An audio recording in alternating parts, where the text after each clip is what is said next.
lau mengurangi secara bertahap luas nilahan na ikelola TPL.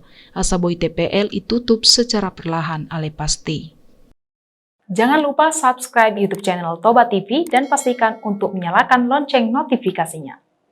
Mantan Bupati Samosir Rapidin Simbolon mendukung asa itutup PT Toba Pap Lestari namar lokasi i Porsea Kabupaten Toba. Alana inilai TPL umbalga dampak burukna sian dampak baikna.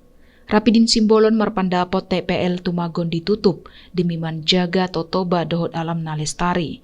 Dinai boto piga-piga pihak dohot masyarakat i kawasan Toba mararop pamerintah asa menutup PT TPL. PT TPL ngamanimbulhon godang masalah alani perambahan hutan na ilakuhon secara masif. Rapidin pemandokon pemimpin perusahaan TPL pasti membain segala cara lau mengalanjutkan operasional usahana asa terus mengulu usanai. HP masyarakat Toba ngaineng terpecah alana adong pro kontra tu keberadaan TPL.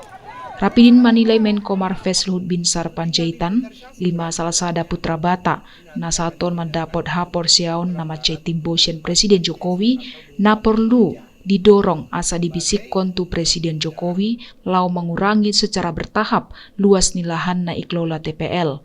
Asaboi TPL itutup secara perlahan ale pasti.